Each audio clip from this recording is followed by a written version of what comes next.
it's like too strong. I like shouldn't put it like right by like the router. You know what I mean? Because it just like it kind of messes with it. What is it? It's like copper? Yeah, it's copper, it's crystals, and it's like all like the Tesla like tech like technology too. Like he literally like wraps it the whole like Tesla wrap. Yeah, so wild. because quartz like And he has like this is all like shungite. Yeah. How did you put it all together? It's a mold. It's like It's acrylic. Resin too. He uses resin. epoxy. It's like epoxy. It's epoxy, and the mold's upside down, and you just put everything you want in there, and then you fill the mold in, and then it dries in layers. And then like sand them. Oh, cool. It's like a lot of work. Yeah. You know, I like, know. Yeah, you don't realize like how much goes into this little thing. You know, it's crazy. Were you there? And then he like for the, wraps it by hand. Like if you look inside, that there's Jonathan had literally at like Babylon? Tesla like coils wraps. I don't think I by remember hand seeing to that. like you know make like the circuit.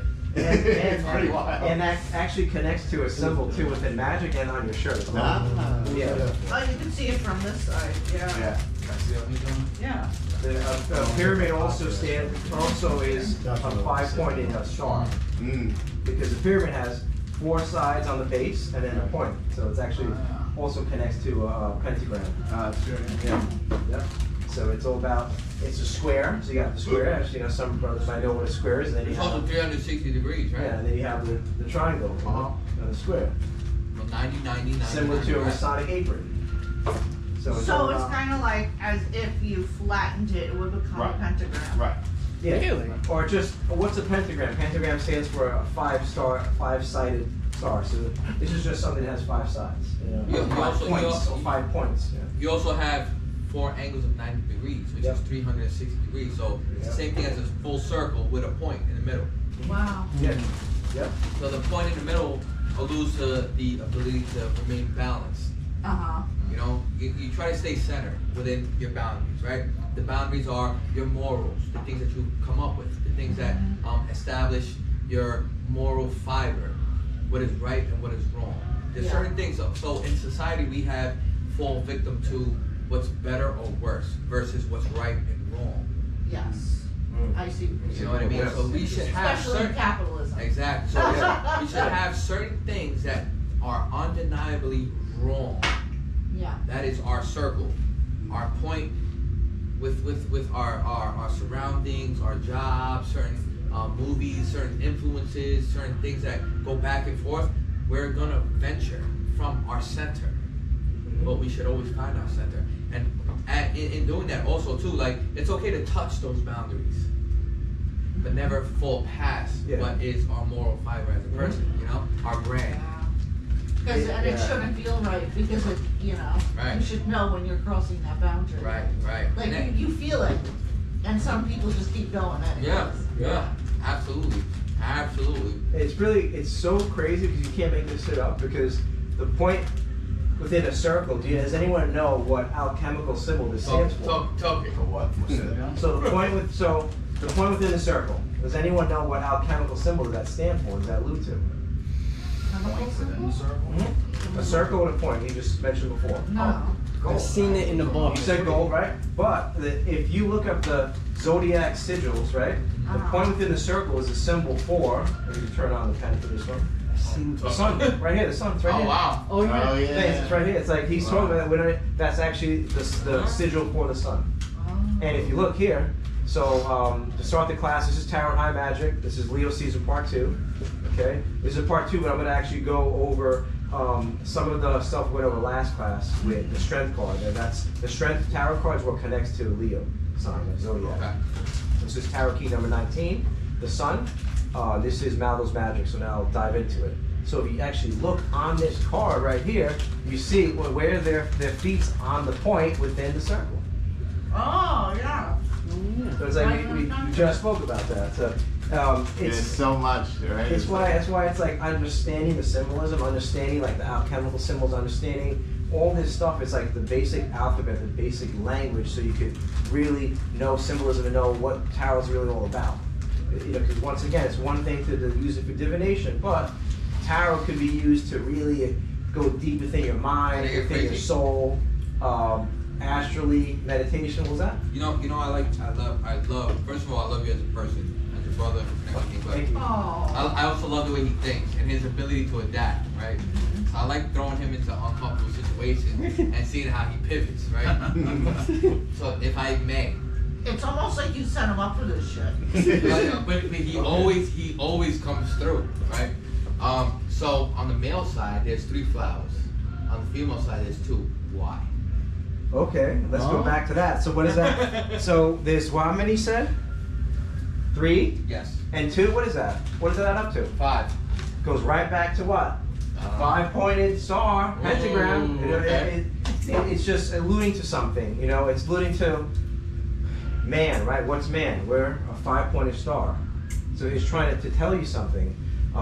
Obviously, you have 3 is, and when you're doing geomancy, 3 is an odd number. An odd represents male, and 2 is even represents female. That's right. Yeah. Eve. So- Ooh, I get it. Ooh. I was gonna And that's think why- for a second I was gonna be like, why the fuck did they shortchange that bitch? But that's why once again, like you gotta look, you know, remember past the surface, because in Kabbalah, and a lot of these cards are based off Kabbalah.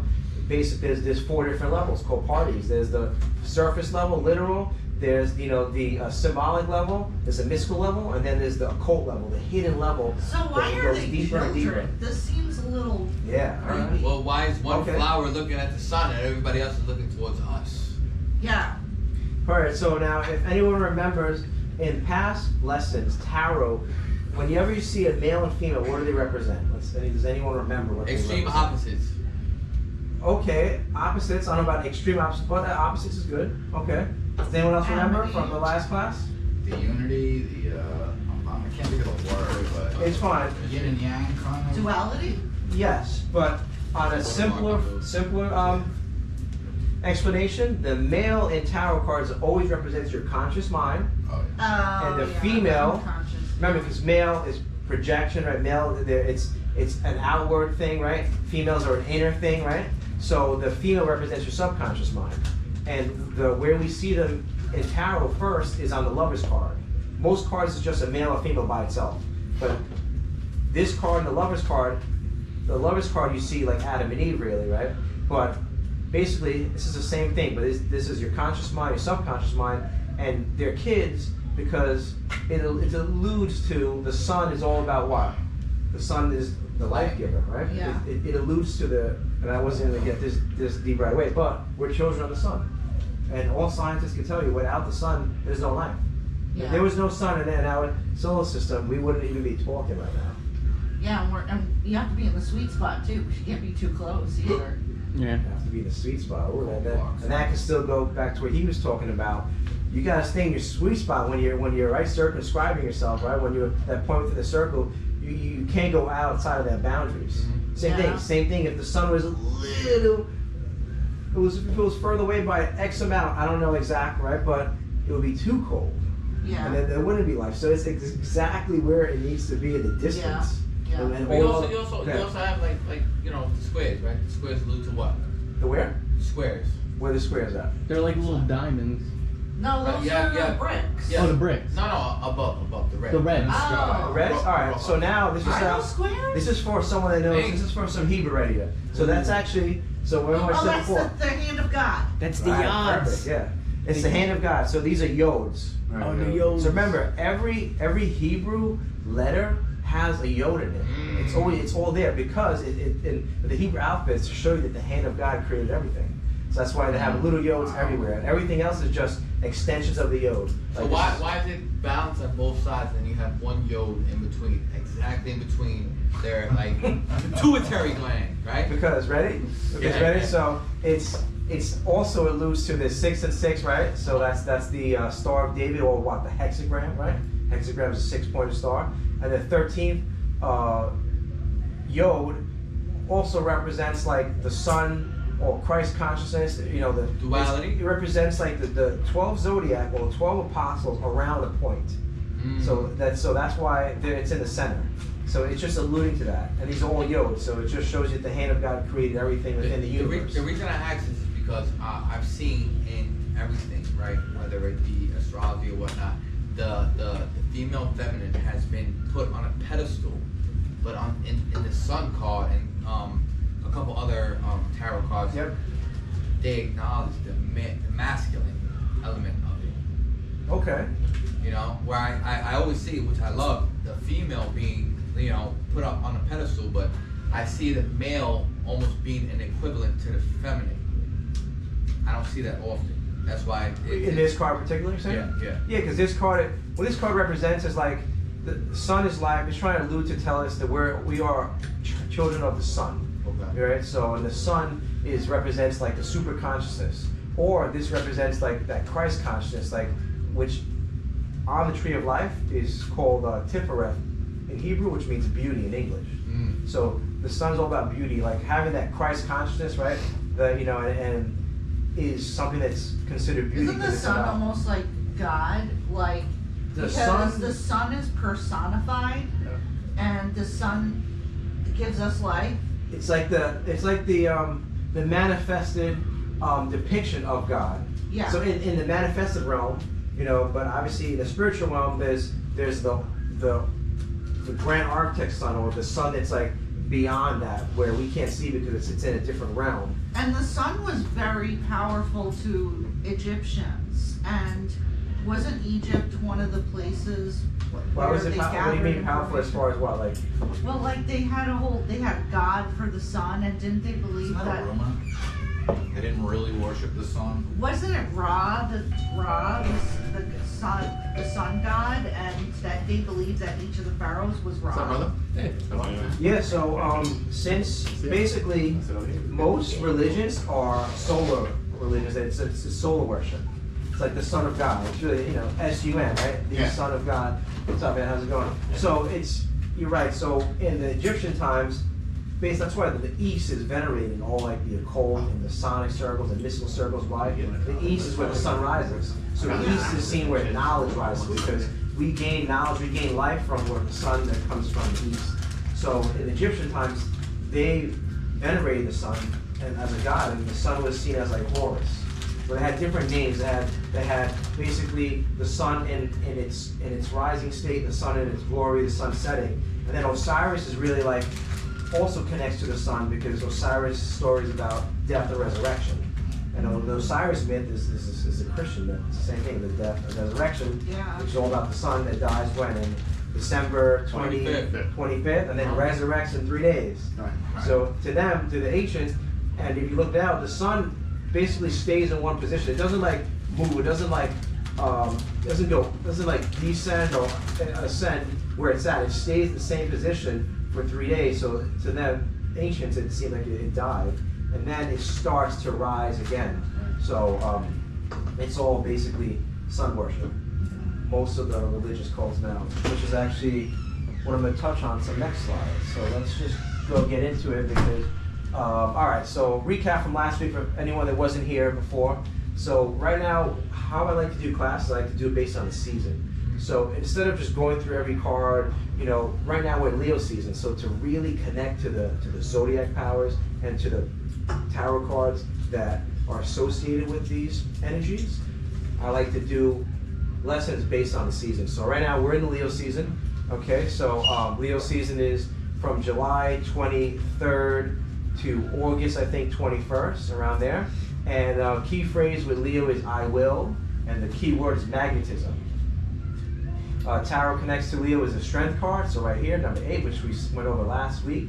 The symbol of Leo is a lion, and Leo as a zodiac sign, it's a fixed fire sign. So it's all about fire, it's all about like willpower. Fixed sign means, fixed signs, there's 4 fixed signs of the zodiac, just so anyone that knows or doesn't know. I don't know if everyone heard of like the four gospels, and you know about Matthew, Mark, Luke, and John. So how they connect to animals. So basically, this is the animal that you see, the lion you hear about talks about it's a fixed sign of zodiac, and Aquarius is another one, represents man. You have Scorpio, represents the eagle, and that's water sign, and then you have Taurus, which is also a fixed sign of the zodiac, which you'll see at other tarot cards. So what does fixed mean? It's you think of fire, it's just like a steady fire. So Aries could be seen as like a fire that burns like the whole, forest down, right? Leo could be seen as more fixed fire, that campfire. That it's just that it's the fire that's there. It's giving light, it's giving warmth and stuff. So that's what fixed signs. Then you have mutable signs. Control. It's like control. It's like something. It's control, but it's steady. It's a steady flame. Right. So that's why Leo's Intentional. Yes. Hebrew letter that was associated with key 8 is Tet. And the Hebrew letter that's associated with this, just to recap, is Tet, which means snake. And that just connects to Kundalini and stuff, and some Gnostic teachings as well. Traits for Leo, strengths. Leos are charismatic, generous, enthusiastic, passionate, creative, confident, loyal, and protective. Their weaknesses, Leos can be arrogant, stubborn, self-centered, inflexible, lazy, or dominating. So there's always a reverse, even with tarot cards and with different energies. So when you're activating the energy of Leo, just kind of know, where you're at. You want to be in that middle pillar, balance, and you want to be more on the positive end. Any questions on the strength card before I continue to the sun? Well, John. Yes. What was the symbolism of like the flowers again around the lion? Wasn't there something? Yeah. So within this is the Boda deck, but you do see the roses around the Rider-Waite deck. Basically, the roses represent like our desires. So it's like your desires and stuff. And if you ever see lilies in tarot, lilies, since it's 5, you see a 5-petal lily. Once again, back to the 5, represents 5 senses and your intellectual knowledge. So there's your intellect and the knowledge that you gain from your 5 senses, and then there's your desires. So Well, I was gonna ask that because like red obviously is the passion, right? It's passion. Yeah. It's emotional, and white is pure, right? Intention. Our intention should be pure. So the intention portion of it is the human, right? Our intention to be of balance. And then like our the animalistic side, right? The right? animalistic side. Like It's taming like red, fiery is the lion. And then, And I really didn't touch on this last time, but a red lion, if you research it, it connects to alchemy. Red lion is an actual part of an alchemical process they call the red lion. So it's something to touch, to research on. I don't want to go too deep now, but there's also some alchemical symbolism to it being red. And red connects to what? Mars energy. What's Mars? Mars is the god of war. What's war? Willpower. What's a metal that's connected to Mars? Iron. So it's about the age of iron, the age of the Spartans, and the age of of fighting with iron that connects to that Mars energy. So it's all about using your subconscious, right? That's pure. Your subconscious, the feminine part of you that's connected to your higher self, is using that pure part, which is it has the infinity symbol, so which is the infinite nature of ourselves, to tame the line, to tame that Mars energy that we all have inside. To tame your animalistic urges, your animalistic instincts to react to situations. That's why it's on the lower part of the card. So she's bedding down because it symbolizes it's our lower nature. Animalistics are down here. Yeah. So it's all about taming, but it's also about... It's a powerful card, man. Yeah. Go ahead. You had a question? Yeah, what's with the mushrooms or the flowers coming out of where their brain should be? Yeah, so that's what we just kind of went over. So the flowers, roses represent like your desire. Yeah. So it's like also having the strength to like subdue your desires to as well, to tame your desires, right? Because we can have some desires that are a little out of control sometimes. Yeah. Right? And that could block us from maybe reaching our goals or reaching or living our life purpose too as well. It's also about taming your desires, taming that animal nature that can activate those desires that are within. And that's really what their card means. And also, since the Hebrew letter snake is connected to it, it also connects to that Kundalini. So that's what I was going to ask. Really like taming that Kundalini energy or learning to bring it up, because Kundalini essentially is like the caduceus. It's like the snake going up on the, right? So on the pole. So it symbolizes like knowing when to like let that Kundalini rise, knowing when to let that beast out. Because sometimes you have to let the beast out. It's all about, we can't be all love and light. Sometimes and sharing that crown though, that's like one thing that like on the line, it's around that crown. Yeah. And so it like shows oneness in that. Yeah.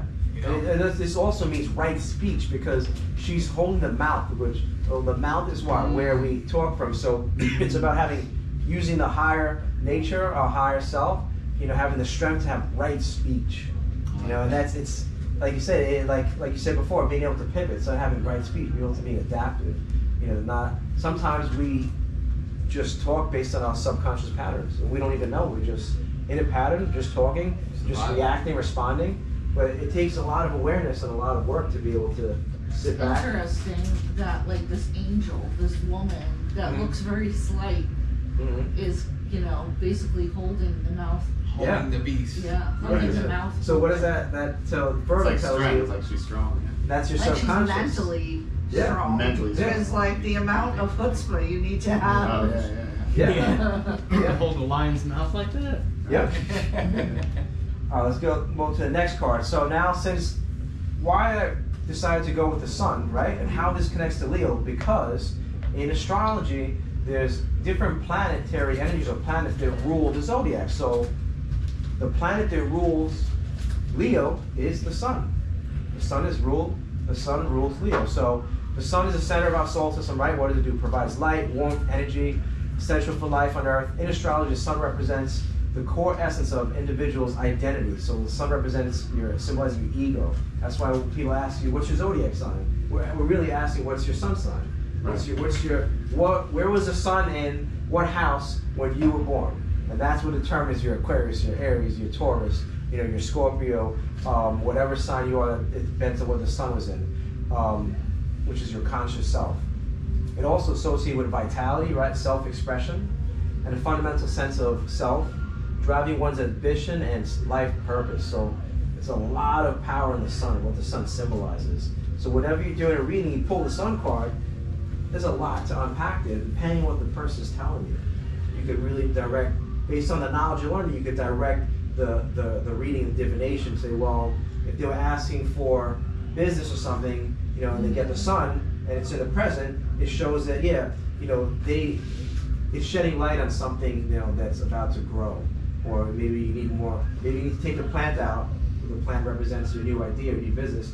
Maybe put it out in the sun a little more, Maybe, so it's kind of like, it'll help you to understand how you could really do the reading when you get that card. And any questions on it? What is Sol Invictus mean again? I know sun. Is it sun Sol, worship? it's or? Latin for the unconquered sun. Oh, the unconquered. And it's kind of touched on what you were talking about, Sophia. Basically, how you said the Egyptians worship the sun.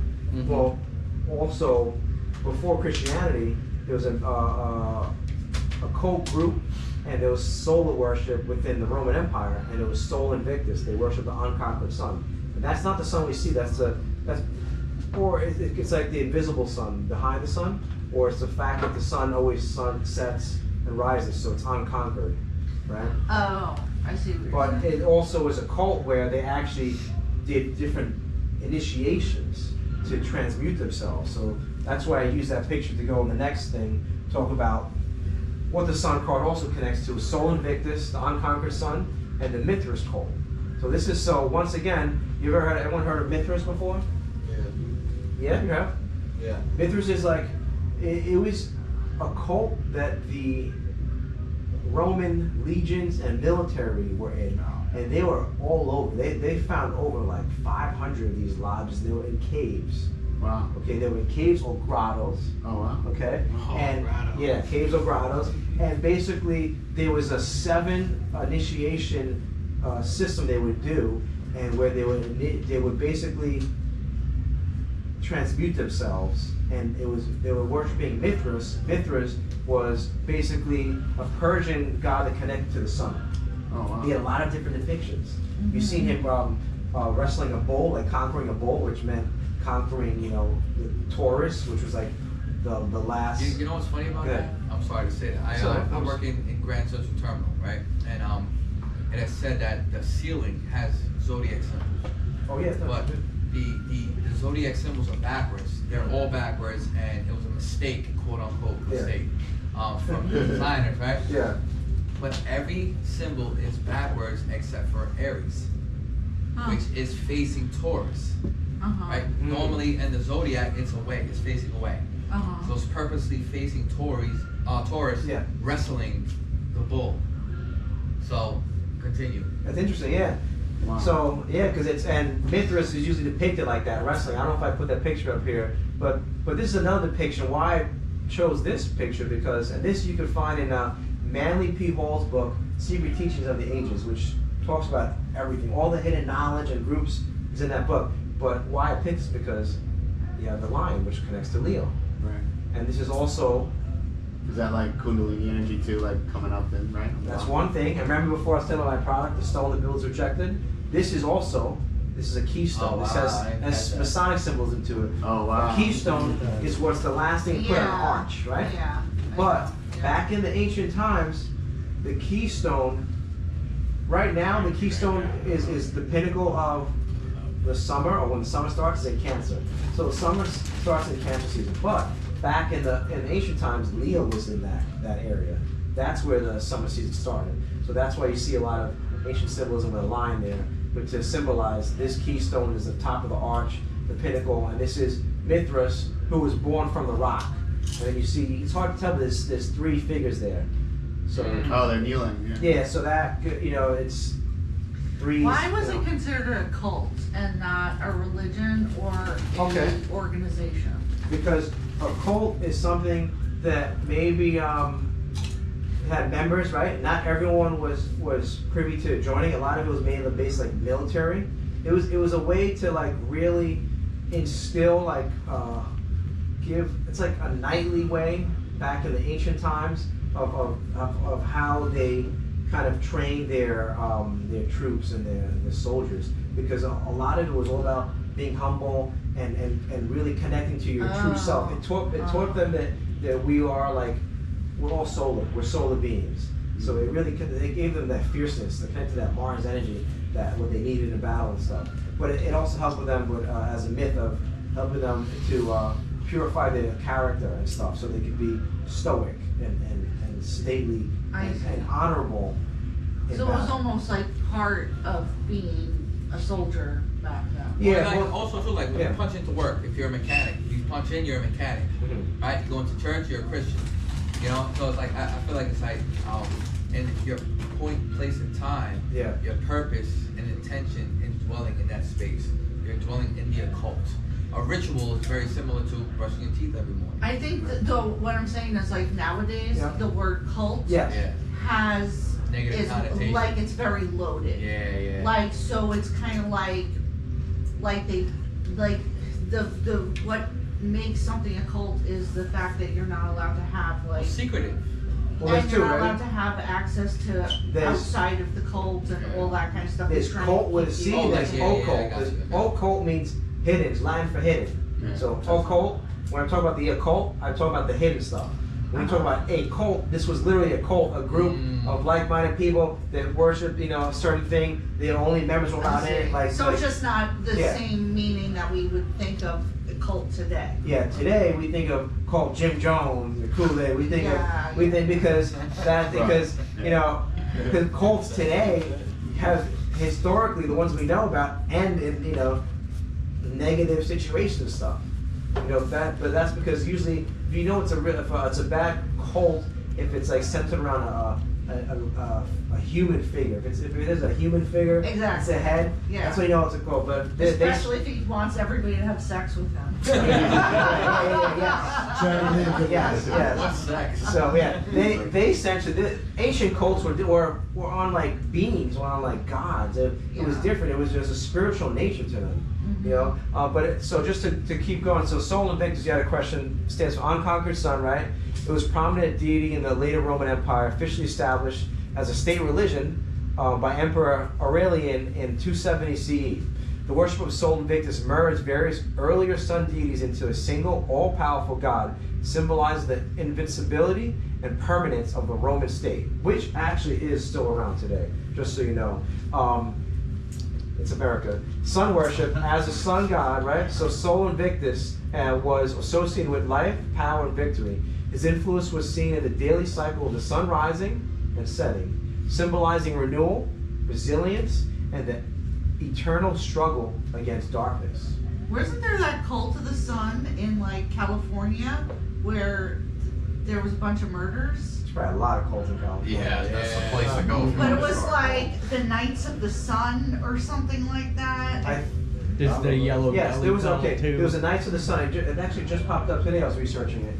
Knights of the Sun was a cult that was trying to create a new nation based on. It was California. It was southern part of the United States, Mexico, all the way down to the Caribbean. It was trying to. It was a cult, literally. That was trying to make like a new nation. Yeah. Well, this is kind of. It's like 1800s. This is kind of culty. It was in the 1800s. Yeah, there's It's a little culty right now.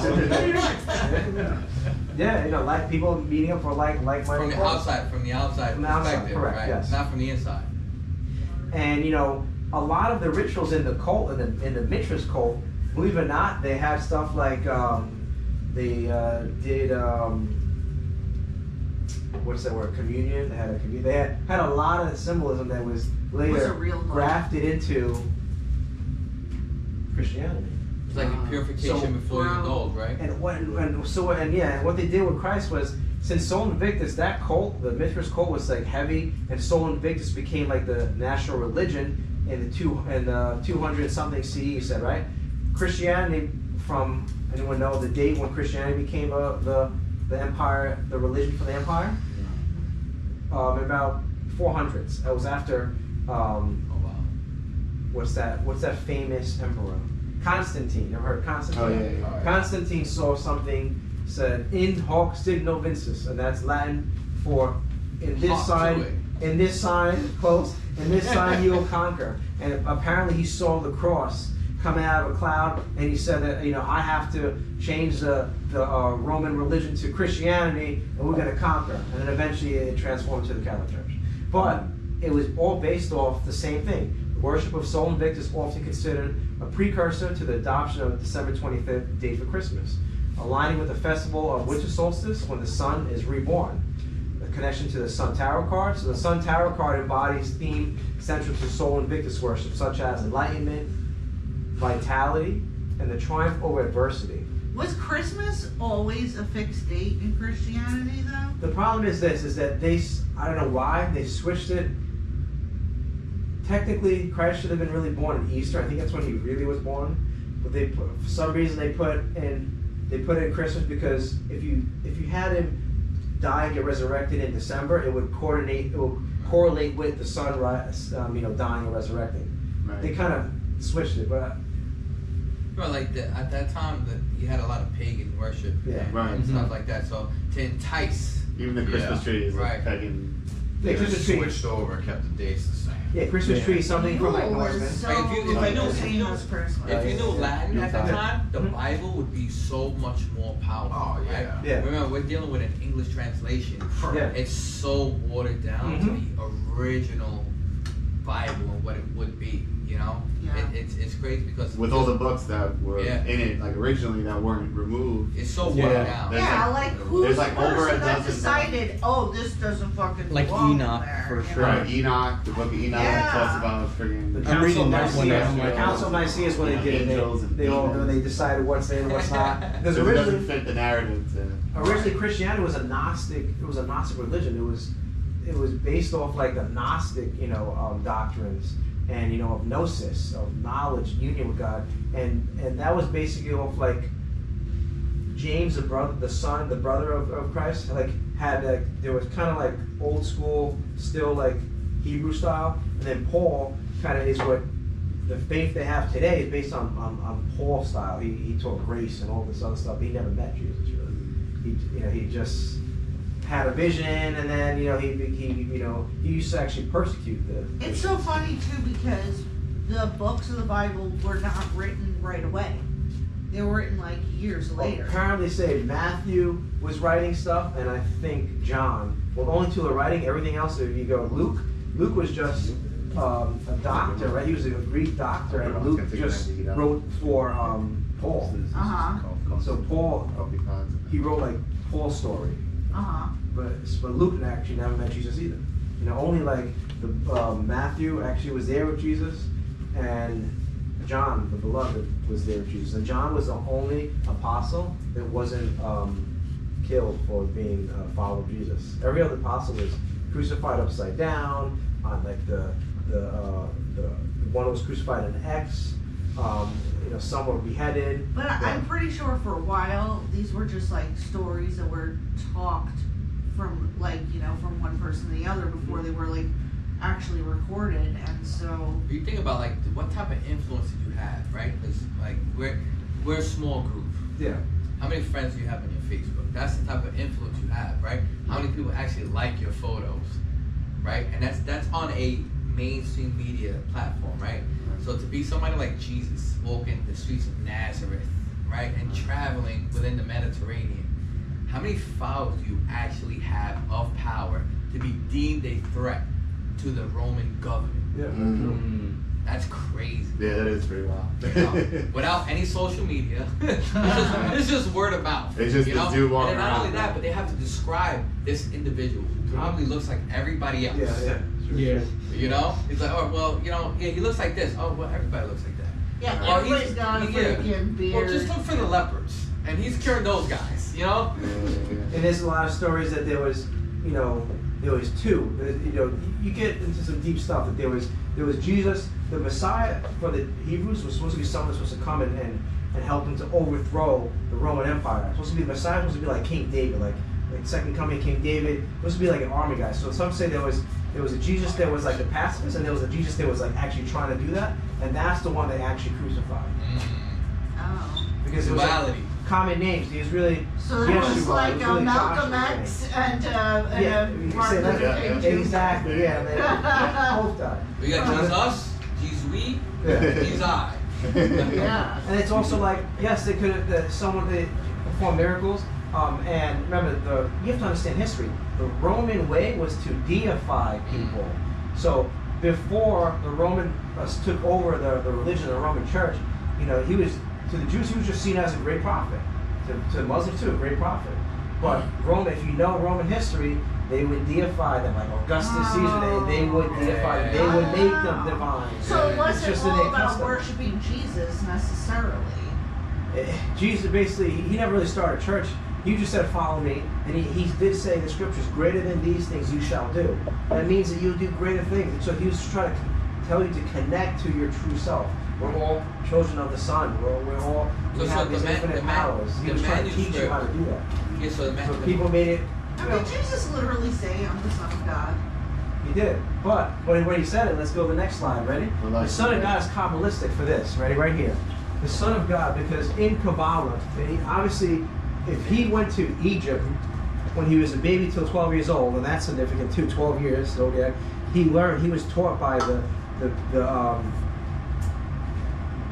high priests, the therapeutites, and the Nazarenes, and the Essenes. He was in those groups. A lot of the groups were connected. So he learned the ancient wisdom. Same with Moses. Anyone goes Like from a young age. yeah. If you ever hear of a story, Because of the whole, Blessed Mother, virgin birth thing. yeah. But besides that, if you ever hear a story of someone going to Egypt, that means they went there to get trained.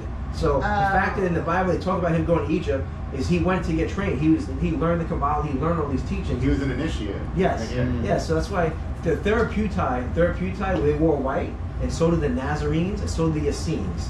These are not people you hear about too much in the Bible. You hear about the Sadducees and Pharisees, but the Essenes were like the really holy ones, the pure ones, like our day, like maybe hippies in a sense. Like they were like people that they were vegan. They didn't kill any animals and stuff like that. They were all about knowledge and stuff. They lived in communities or communes. But basically, the Son of God means this, and the Kabbalah tree of life represents the sun. It's Tifereth, or beauty.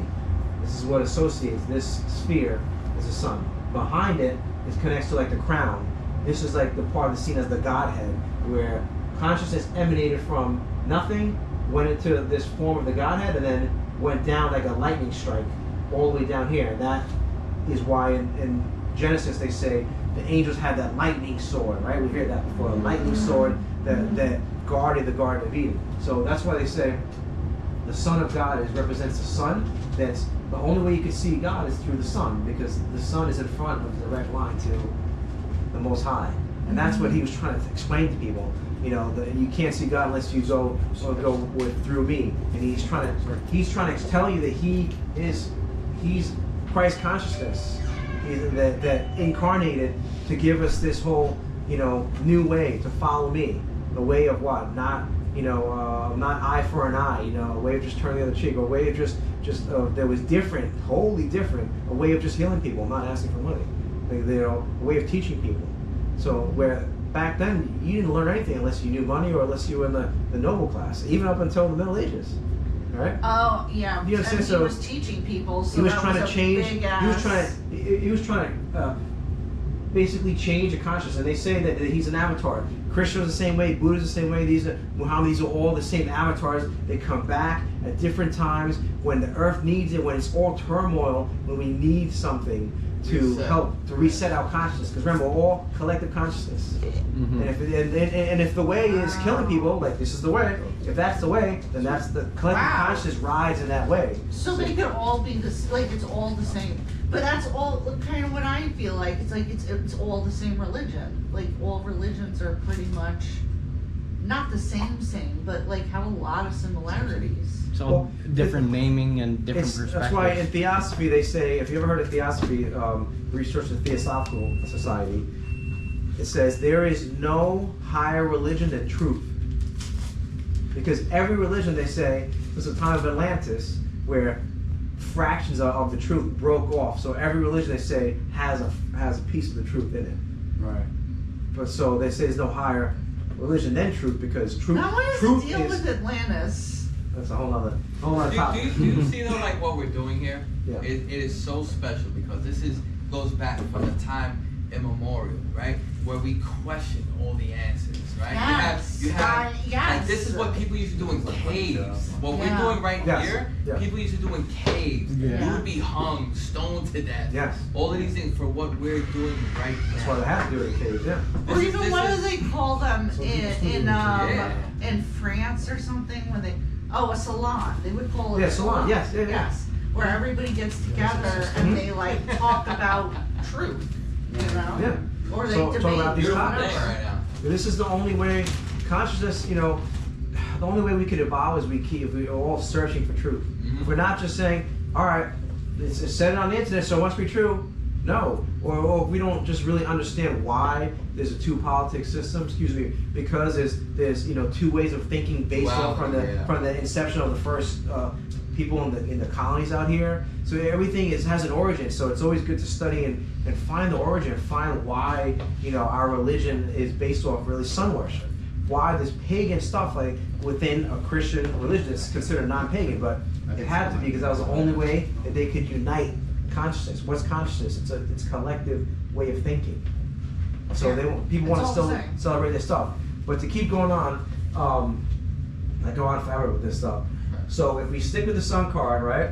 So now we know what the sun symbolizes a lot. Sol Invictus, you know, sun worship, sun cult. On a basic level, it's just basically showing that we're children of the sun. But the Hebrew letter that connects to is Resh, right here. And Resh really means a head. But Resh is really talking about the front of the head, because there's not a lot of mammals, I don't know any besides humans, that have the front of the head developed so well. And this is our conscious mind, is like right here. And the back of the head, which connects to the card before this, which is 18, the moon, which we studied last month.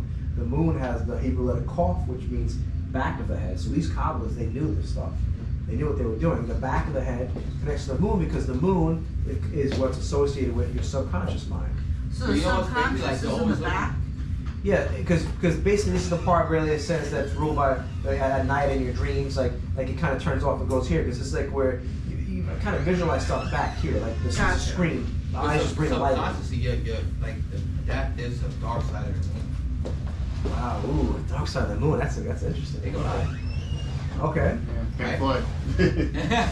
No, but like we have only seen the light side of the moon from Earth, the consciousnness, right? So What does that tell you? tell me. No, what does it tell you? We only. So what does that tell you? That there's still hidden knowledge and truths to be found, because we're only seeing one side of it, right? Right. So like, so in essence, right, yeah, it happened that may not be within your bounds, right? Yeah. Or am I? That's why all the Hebrews, I guess, they connected the cough, the back of the head, to the moon, you know, because of what it kind of symbolizes too. There's parts of it you don't see, like you don't really know what's going on when you dream, right? You don't really know what's going on in your subconscious. Your subconscious is something that's kind of hidden within. So just to continue, Resh is the gematria. So remember, the Hebrew letters mean something. So it means the head, it means R, Resh in English, and it also is a number. It stands for 200. Okay, meaning head, R, type double, astrology connects to the sun. Color is orange, and a path of the tree of life, it connects from Hod to Yesod. And what that means is Hod connects to like the Mercury part, like your intellectual aspect, and then Yesod is like the foundation, like your subconscious part. So that's just deeper work, path working. But has anyone noticed anything else on the card while I have it up here right now? I know we noticed that you came in late before, so I don't know if you got to see the sun card yet. So is there anything that you noticed? Double circle? Or the double circle. Double circle. There's 1 foot in, 1 foot out. Okay. Yeah, 1 foot in, 1 foot out. All right. Identity as individual They're and as testing the together. limits. They're going right outside. But Okay. they're not leaving the actual like bigger circle. So they're not like crossing the boundary. All right. So they're not But they're crossing the testing boundaries. them. Actually, that's fun. They're testing them. Yeah. They're testing them.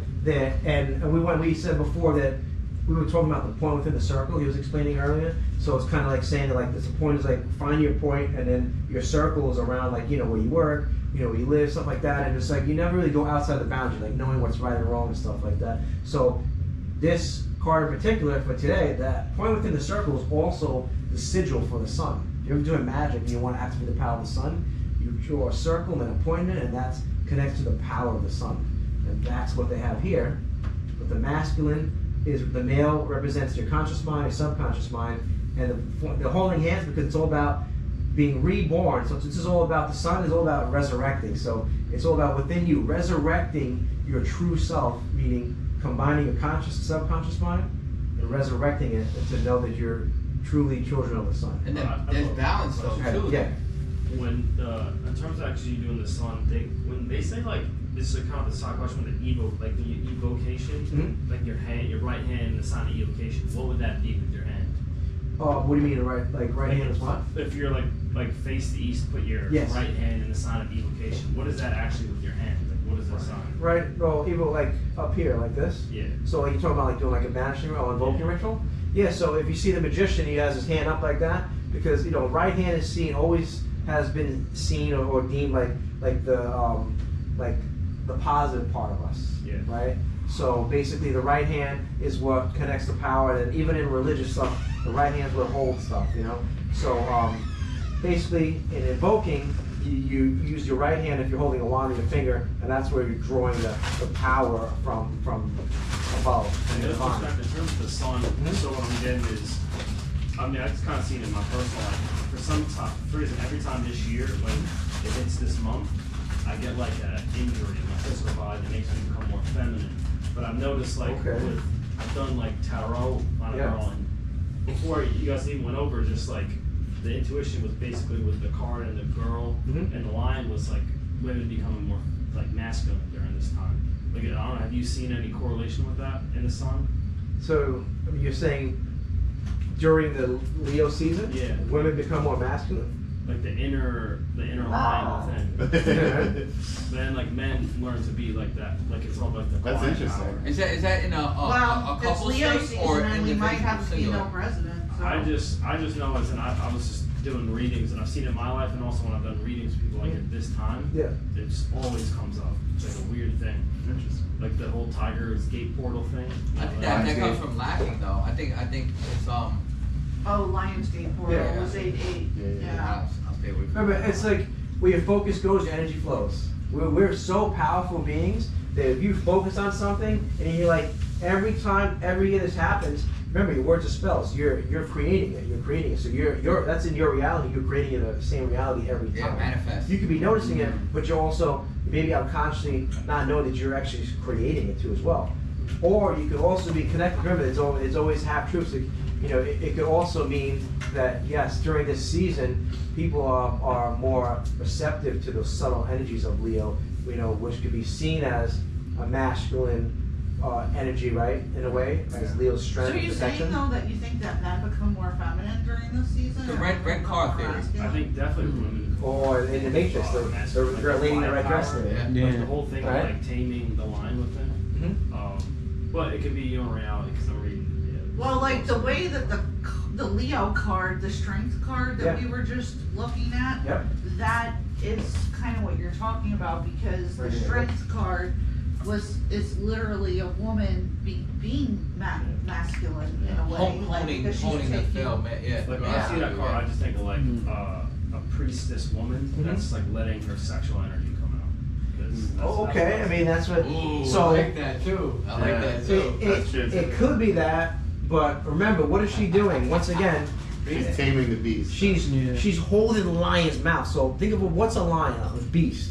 I don't know about you. I don't know anyone here that can hold a lion's mouth. Yeah. So that's when you see that, you have to think, all right, I mean, maybe I shouldn't take this too literal because Right. that's not something you can do unless a lion's sedated, right? Yeah. What we're saying in the material. So if you go down Red a, lion. if you go down a little deeper, it's what the lion symbolizes. Because remember, tarot's it's symbolism. It's symbolizing a power, a strength. Because lions are strong. But remember, once again, the female in tarot represents your subconscious. Yeah, but what he's saying about the Yes. sexuality is interesting because if you think about women having power Mm-hmm.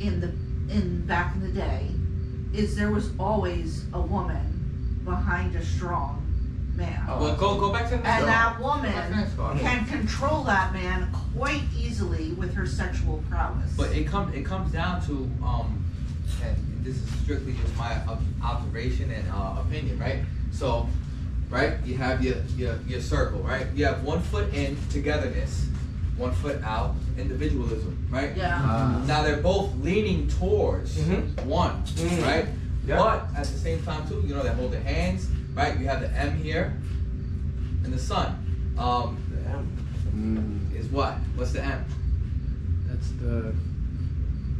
Yeah, it's not Wu-Tang Clan. It's a symbol for there's special groups that Right. do this symbol. They Right, so like you have individuality, but at the end of the day, like we're meant to have that honing of togetherness, Mhm. right? Mhm. The opposites, the yin and the yang. But if one person is not fulfilling their role, the other person has to kind of fill that for them. So, to allude back to what you're saying, and that's why I asked you, is it couple or is it singular? If a woman has to take on that role, it's because us as men are not filling that role. You know, Very true. and that comes down to, it has to come from us. We have to initiate that because a woman is going to fulfill any role that they deem fit, right? So that, like from what I experienced,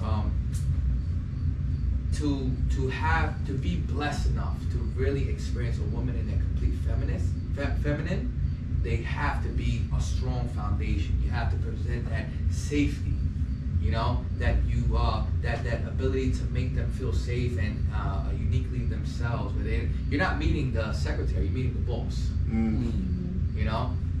and I agree with you say now. So go back to you said that you see the female like wild sexuality with that card.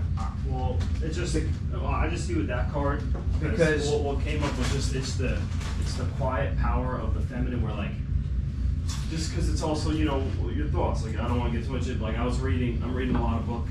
I'll see if I can bring it up. I'm gonna try to pull it up because I like that your interpretation of that though. That last Well, one. I just see it as like as a girl who she can just like guys. I think a lot of men. You think you're the only ones that are sexual. I mean I can't talk for women. I think women are just as sexual, but it's kind of displayed off in society. So I think it's the woman's ability to be sexual, but then also to retain it. And I think a lot of women are repressed. They're kind of repressed to their power. I'm gonna pull up the last class because you're touching on something. I don't know, and this is what you're touching on because Oh, wow. now remember tarot. We've been going over like the basic tarot, like we Rider-Waite deck, voted deck. And voted deck, it's and the Rider-Waite deck, it's nice, it's classy. But what you're talking about, someone named Aleister Crowley actually identified what you're talking about, and that is with his deck right here. This is his interpretation of the strength card. Look how totally different. It's exactly what you're saying. It's a female, wild. She's naked. She's on a multi-headed being. It's kind of like a lion with his tail has a lion head. Oh, it is multi-headed. Right? So this, and once again, to go over what this was. Anyone know what Bible Stories is from? See, without anyone that wasn't here last time, anyone know what Bible Stories was Daniel?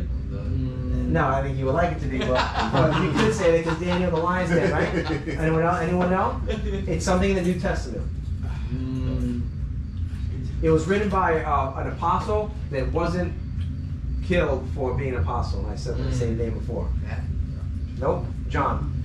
This is from the book of Revelations. Oh, Revelations is So he knew what he was doing. Because if anyone knows about Thelema and OTO and that philosophy, it's all about Babylon. It's all about unleashing that feminine part, that part that's like wild and free and not subdued like in the past. You know, women they have to wear full. They couldn't show any skin, right? It had to be submissive to it. It was a way that a virtuous Christian woman should dress, right? So during his time, he connected to that energy of Babylon. Babylon is mentioned in the book of Revelations, riding the beast. And I saw that beast, the lady Babylon riding the beast. He was talking about his vision. He was talking about that. It looks like maybe 6 heads. Yeah. It should have 6 heads. 2, 3, 4, 5. Yeah, That's 6. what's in Revelation. Yeah, because Revelation talks about 666.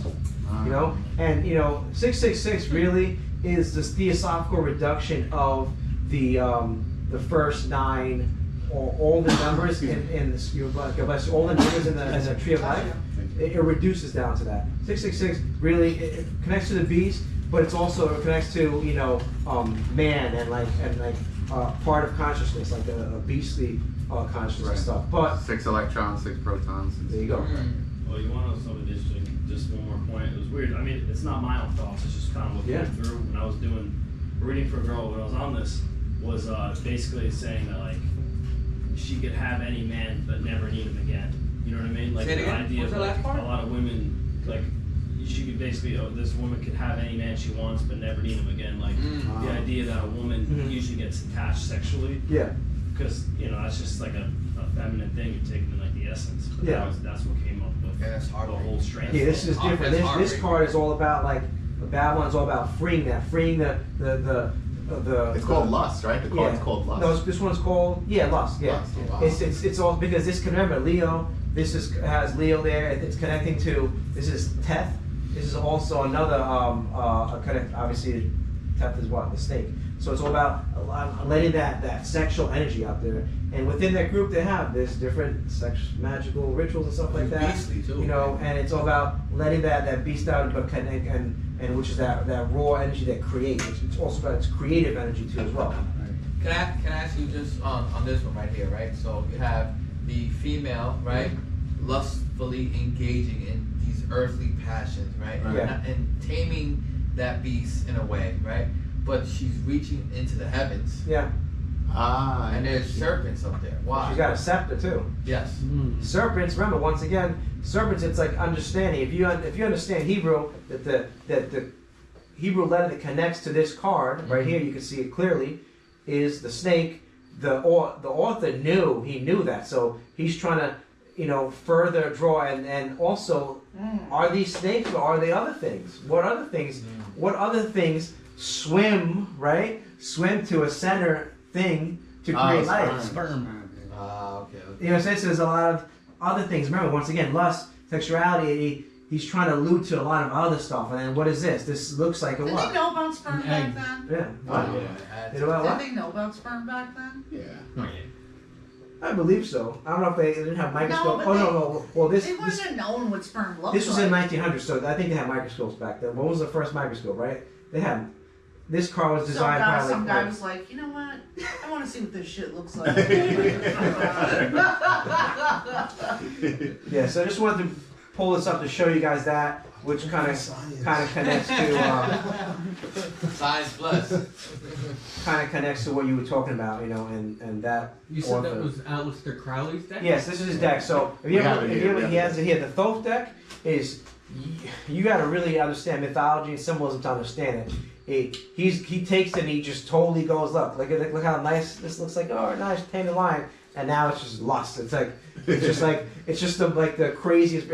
A good What's in her hand? What was it called again? The Thoth deck? Thoth card. Thoth, yeah. Thoth or Thoth. I pronounce it Thoth. She's like, It's that's the Egyptian god of knowledge, Hermes Trismegistus. We have it You know here. what's crazy about that one in the middle though, if I may? Yeah. So you have the lion, it's white, right? Mm. So you have the beastly element of who we are, Yeah. right? The it's not tamed or it's not untamed, but it might go towards pure intention, Mhm. right?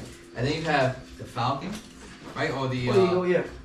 but that's the one that came from the like it was burned, right? I don't know if I'm saying So it the right. Phoenix. The phoenix. Yeah, it could be a Phoenix there. So it's like, all right, we may fall victim to our desires, but through the ashes we can resurrect and continually drink from the same pool that our common intentions like feed us, Mhm. right?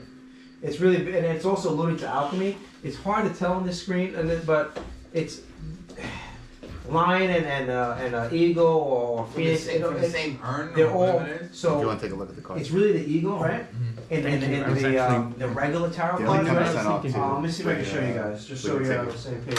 what is the woman reaching for or holding? What is Okay. that? This Right is here? this is Like in the, she's got her hand up I'll on show that you guys. bump that So- I don't know what it The is. shot glass. on the regular tarot card. She is temperance. That's a huge shot glass. Okay, so on regular tarot, right here, I'll show you guys. So regular tarot is temperance. This is like the Rider-Waite and Bodhi deck is she's like an angel, and what it is that the I got eagle, the bigger deck. the eagle, if you want to get it, the eagle represents, Oh, It's the on the floor. giant. Yeah, the giant. Mm. the eagle represents Scorpio, once again, a fixed sign of the zodiac, which connects to water, and the lion connects to what? Leo. Leo, right? Another fixed sign of the zodiac, fire. Right. So what he's doing, the angel, this represents Angel Michael, is pouring water on the lion and pouring fire on the eagle. It's all about temperance. So, but in this card, she's doing the same thing, right? But it's kind of mixing them together, but he's got the fire here, and right, fire is going to the eagle, which represents water going to the lion, but in the back, you can't read it, but it's Latin. It says, Zodiac. Right? Vitero, visita interia intora rectora intame, means visit the interior of the earth and there you'll find the stone. So it's talking about an alchemical process. So that's the deeper symbol. That's why his cards, you gotta really know different mythologies and alchemical stuff. And in some rooms of, what do you call it? Rooms of reflection, the masonry, right? They have rooms of reflection. In some places they have that symbol. So it's an alchemical thing, and it's vitral. It's an acronym that talks about going within. So a lot. Go ahead, you have a question? You say with that, I mean, I don't know if it's wrong on sex topic, but like, I don't know, dude, kind of like, it's like a little bit of like a click that red thing she's holding. Yeah, it could be. You see, it's a phallic symbol. You're saying right here? Yeah. Yeah, it's kind of like, it looks like the, It could be. Or You call- because all you the call snakes Yoni- are Yoni- going Yoni- towards Well, the it. click, he said. Like it's Oh. like, and then like look at like the orgasm that's like coming out of it. yeah, I mean, remember, it's, That's sick. tarot's all about it, it's all open for interpretation. You know, I highly recommend, getting the Thoth book and reading it, because it goes pretty deep on the explanation. There's a lot of different symbolism here. There's a Gnostic symbolism here. This is Yaldabaoth. Yaldabaoth was what the Gnostics thought that Jehovah was really this. Yaldabaoth was the lion-headed snake, which was said to create us and trap us in this body. So if you read the Gnostic text, it's all about Yaldabaoth, is the lion-headed snake. And the Gnostics, that's why they use this, because they have, Gnostic ceremonies, within OTO and Thelema, where, they have a Gnostic You want, mass. So this is plate? You guys want plates? associated to that Gnostic symbol. Thank you. But I want to stop this one and get back to the other one. because if not, it'll be super long. So give me 1 second. We'll come back. There's also more chips over there. Here, have some of these, they're good. Like avocado oil. They're spicy. Yeah, they're good. All right, so let's take a break and pull a card. So we're pretty close to the end right now. So before we pull the card, I wanted to show you guys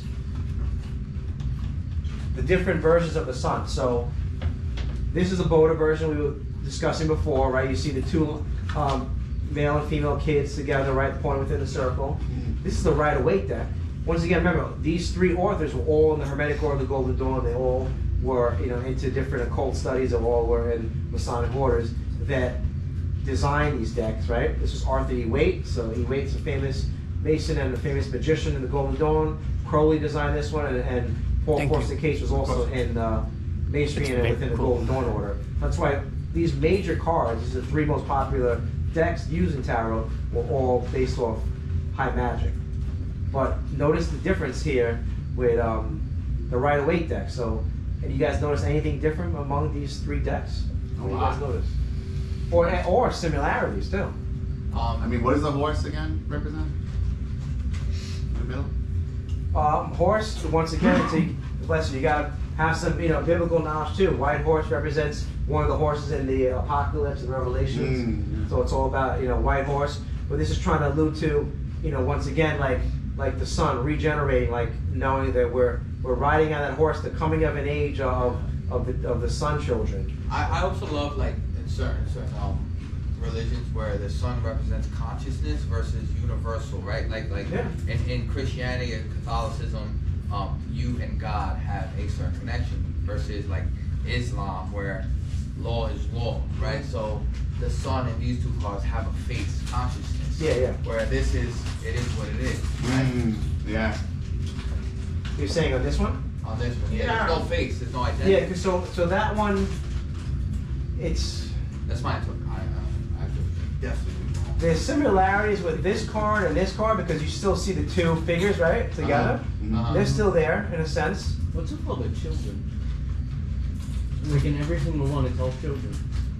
Okay, so remember, if you're the Master Jesus said, you can't get into heaven unless you're reborn, unless those that have to have childlike, they have to become like a child again. What's alluding to what's a child? Children have like the imagination, purity, like wonder. purity, wonder. Like they're not like so tainted with all this nature, nurture, all this other crazy stuff.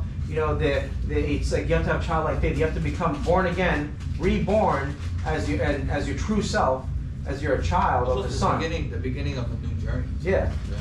So but another thing where on the sun card here, what he does is he literally puts the sun in the center and he has the zodiac all around it. Oh wow. Look, you got Gemini there, right? You got Taurus, you got Capricorn, you got Pisces, you got Aquarius, Scorpio. you got Sagittarius, right? You got you said Scorpio, you got Libra. I see Cancer. Cancer's right there. So he's really showing you like what this means. He sort of throws the zodiac into it too as well. The sun is the center, and how the hell did Crowley channel all this stuff? Bro, back then, remember, but think about this. Back then, there's no phone. Yeah. No, there was no true. TV. Yeah, People actually read books. And they actually drew. Telepathically talk with each other. Yeah, people actually, these guys, he was a mountain climber before. He was a world famous mountain climber. Yeah. They went on journeys. They had enough money to where they could rent a house and do magical rituals for 40 days and join orders because, a lot of these. They had time. And really good drugs, probably. Yeah. Oh, yeah, he probably did a lot of drugs. Yeah. Yeah, that's the thing about spirituality to some degree, is that you have to be, or anything, trying to become a better version of yourself until you are secure. Yeah. Like financially, like your needs are met. Yeah. You really can't fucking go for this kind of knowledge. You know what I'm saying? You have to just get your needs met first, and then you can really. This goes to my dive into favorite that. quote ever that I always say a million times. Evolving involves eliminating. So if you want to evolve, you have to eliminate shit, right? So it's like if this is, really like important, you gotta stop freaking like watching, just like TV and stop doing, and you can like take away that stuff to get to that higher.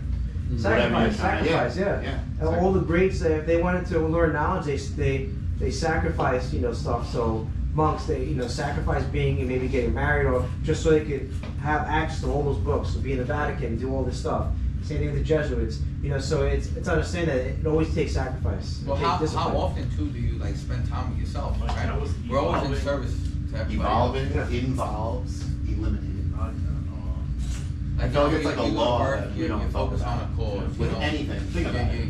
With Anything friends, you want focus on to, whatever. like get to that next level or whatever, Be the that best in new your ward, thing you want to whatever. evolve or grow We into, you have to rarely take ever something away. just sit Every time. Like, remember Give me the- one Take friggin' something thing away Yeah, to that's why- get something else. to get something else. Another- Right? Think about it. If you want to have like a better, body, you have to take away the cake, whatever, and then like take and then go to the, you know what I mean? Like there's always something that like. That's why another good thing for the tarot is also to meditate. So, like what I use the tarot for is to meditate. Yeah, one day. To sit with them and to sit and connect to what the symbol is, what it means with the sun, what it means to be a child of the sun. That's over there. That's bacon. So beliefs. That's what? Oh yeah. Bacon? Takes away. Whoa. What is it? In the middle one is bacon. Yeah, so this was added And it's constantly. because of the event Saturday, right? Oh, wait, I thought you meant French bacon. No, Yeah, it could be. good It could too, be. very good. I thought you'd Eliminate. Very bacon. Yeah, so it's just it's like a flag, really. All right, let's pull a tarot card. So I'm gonna shuffle some cards. Take it from the big deck. Yeah. Yeah, oh, good. Is there like another bag of chips over there, guys? Yes, sir. Just for those, you guys missed it, we have clarified that is bacon in the middle. It kind of looks like it. It's a giant bacon chip. And that like a big symbolizes banana. breakfast in the morning, right? There you go. See, you're learning, bro. That's right. So make sure you eat your Swine. breakfast. Queso. Oh, these are awesome. Those siete is like my favorite. Yeah, those are awesome. You ever have the almond flour tortillas? No. You can crisp them up. Ooh, fire. They're really, really good. Yeah. I can't Guys, do it. this is bread. Yeah, it's tough. There's nothing else in there. These are so much better than any other barbecue. They're my favorite chips. They're big, yeah. They're hard to shuffle, but they're They big. are. And they're so like, they're not like, I don't know, like, they're not that bad for you, like, they're healthy, like, the avocado oil, organic, green potatoes, organics. They're All not. right, we're gonna pull a card, They're okay? not oily. No, yeah, not at all. Like, Is this? Don't show it yet, just hold on to it. I also have tea here, guys, if anyone wants tea, coffee, hot tea, hot coffee. I did? Not a machine, huh? I got a coffee machine, I yeah. got no bad luck. How All long have you organic, been open? pods and stuff like that. How long have you been open? Since January. Definitely put the hungry card.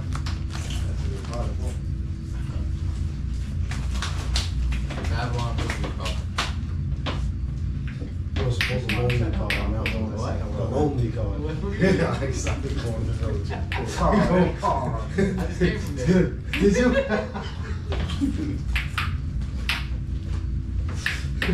I'm so You're gonna be a singular man on a horse riding through while you're here. Do I look at it now? No, yeah, wait, hold on to it first. Pull the card. I'm going to bed. AKA the villager. They don't sell that brand everywhere. We're talking to Paul. Paul said he came in. Yeah, they were trying to figure something out, we're both super busy. Yeah, I think he could. I just wanted to bring people in the store, that's all. All right, one at a time, we're gonna each show the card, so let's see what card you got. Yeah, I'm down. Do I look at it? Show everybody your card, what you got? Do I have to look or no? Is this David Blaine or Upside. can I look? Is it upside down? Yeah, it's either or, it can be upside down, but it's, I don't really do reverse that much. So what is it? Oh What wow. number is it? What does it say? I know it's swords. It's an X. So X is what? 10. 10. Alright, good. 10 of swords. 10 of swords. Yes. It looks like Hiram Abiff violated his first degree obligation. Yeah, so 10 of swords, this basically, and this is, That's very dead.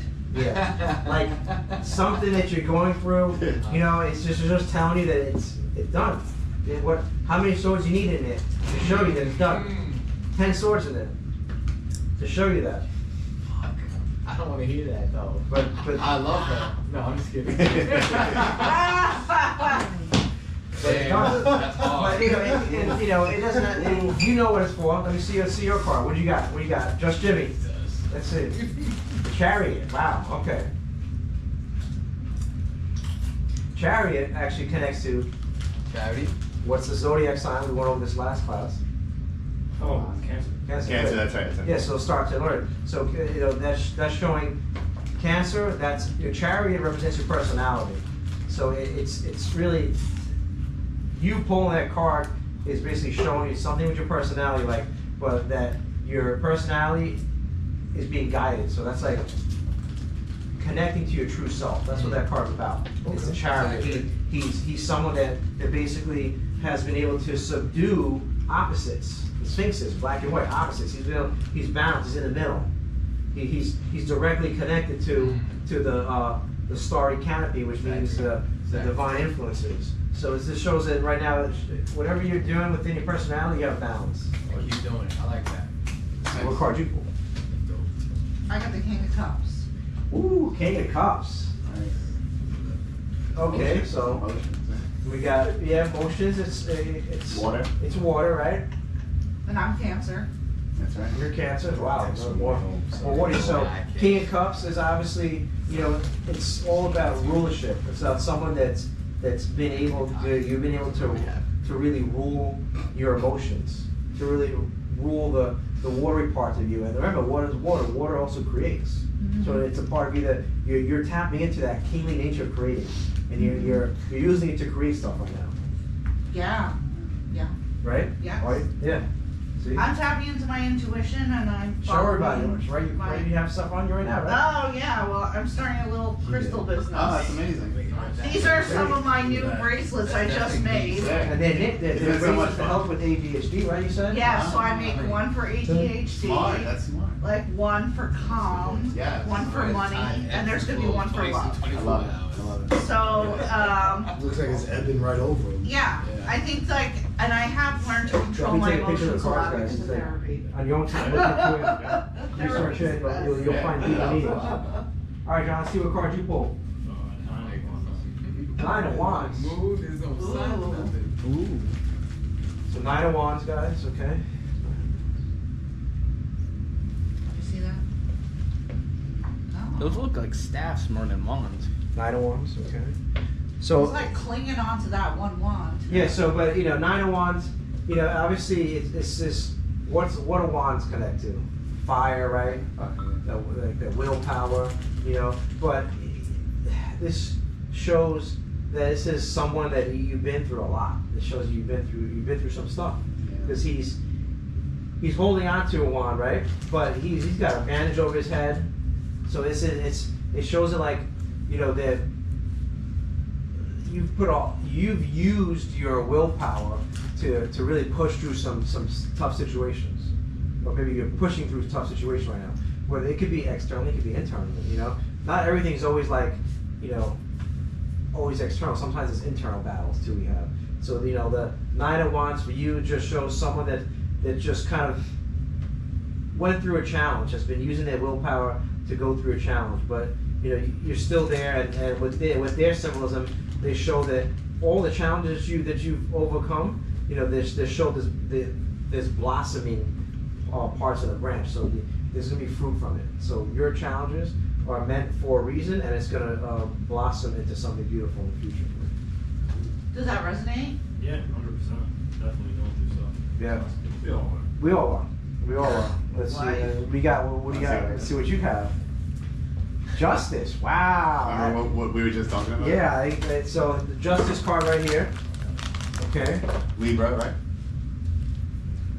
See, that's how telepathy works. I was just gonna ask what card this connects to, Yeah. and he said it. So yeah, Justice card connects to Libra. Libra. Because what's justice about? Balance, scales. Balance. And justice is not about, I need justice. No, it's about, you said, balancing the scales, right? And back in the day when they used to weigh and measure the scales, right? It's, you gotta know if the person was truthful, they Eye for an eye. were balanced right. So, but justice also sits on the throne, because justice is all about what's the throne that's in between two columns. So like it's in the middle way. It's about Altar? balance. Right. Hmm? Like your altar. It's almost like the middle pillar. Yeah. So justice for you shows justice is all about understanding that this connects to like your kidneys and stuff. So what are your kidneys? The kidneys are two things, right? There's two parts. So the scales. So it's all about kidneys. There's the sword in justice. Justice is the true justice is knowing to use true discrimination when to cut off stuff or people. That's what justice is about. Giving justice is about true justice. Sometimes it's using the sword, using severity. Sometimes you got to use a sword, right? But the sword is faced up because it's showing you the justice that you need to instill or practice or bestow right now in your life has to be sent from divine. It has to be divine justice. It don't connect to it based off your personal understandings of peace or grudges, right? Just base it off, but justice always serves. And karma always comes back to those that mess with karma. Sure. So I think you understand why this car was picked for you. Yeah. You know, and I think everyone understands. So we'll hold on to it for now. And let's see. Last card. What'd you get? I got the King of Wands. Wow, we got a lot of rulership energy here tonight. Yeah, that's true. There's a lot of kings in here. A lot of rulers because those that are disciplined enough to do the things that most people won't do. This is less than 1% of people who are studying this stuff. It takes discipline. Yeah. Right? So and Thank you. it takes discipline to rule. It's all about ruling your life. But for you, King of Wands. So once again, what is wands? What does it symbolize? What does it connect to? Fire, right? Fire. But it's interesting because on this card you see lions in here too as well. So it's connecting to Leo season, connecting to what we're talking about. So and we only see one wand here because there is only really one wand. There's really only one will, but it's the true will of the super consciousness of the Almighty. So the king is someone that's been able to master their will, master their wand. So right now you're in a state of mastership. You're connecting to your kingly nature. So however that relates to whatever, only you know. But there's also the it looks like the Ouroboros in here too. You see a dragon or a snake eating his tail in there. Anyone heard that symbol before? Yeah, I've seen it, but I don't know what it means. The Ouroboros means it also connects to the infinity symbol, which is above the strength card, right? Above the magician. So it's understanding that life, everything is cyclical, right? It cycles. There's cycles. And the way we know it is because it's 4 seasons. So it's understanding the seasons. So King of Wands is someone that mastered their willpower within all the seasons of life. I will say there's been a lot of internal changes the past year, and things are just making more sense to me. There you go. All right, here we go. I'll click the card back. Tim. Thank you. Thank you. All right. Oh, there you go. Oh, I got the box here. Yeah, You so- just leave it. This Friday? I got a meeting at like 6. I love the Crowley sun card. Yeah, it's great. He has a lot of symbolism on there. And that concludes this class, guys. So this is a part 2 class. I had 25 other slides ready, but I'm like, you know what? Let's save it for the next couple classes. But that's it. If anyone has any questions, let me know. But yeah, this is it. Thank you guys. Thank you. Where do you get time to put together these decks? Oh, the ABC, that's how I learned in school is all your A stuff is important stuff to you. So going to work, right? Paying my bills. So that's my A stuff. So B is like changing my oil, doing stuff like that. C is like reading books, putting stuff together like this. Yeah. So I know when I'm in work mode 9 to 5, I'm doing my A stuff. Yeah. If you start seeing yourself doing C stuff, then I just keep that balance. I like so that. I Then finish you know all my that work. you want C to actually be A. Yeah, you're right. So it's just going that balance, I work full time, I'm finishing a psychology degree, I'll have my bachelor's in about a month or so. And on my free time, I research, study. Podcast. And I do podcasts too as well. But it's like, this is what I tell people is, if something's important to you, right, or if you find your purpose, it's like, it empowers you, where I have so much energy, you know, and if you follow what you're into, if you know, if something's important to you, you'll make time for it. It's true. This is all important to me, I make time for it. 24 hours in a day, it's a lot of Yeah, hours. it's not about having time, it's about making It's about making time. Yeah. And, you know, So, Go ahead. the name of that cult yeah, was the Order of the Solar Temple. so it might be a different one. Solar temple. This was worldwide in last It century. was worldwide, Oh, it was wow. in 1994 to Okay, yeah, 97. no, this is different. And there were murders and suicides that resulted in the deaths of 77 people in Canada, Are they still France, and active? Switzerland. Yeah, how can I joke with that? And send me a petition. So they, like, it You says, want? they had like the Templars tradition with New Age beliefs. Mm. Members believed that the Really? Earth would face a worldwide catastrophe in the mid-19th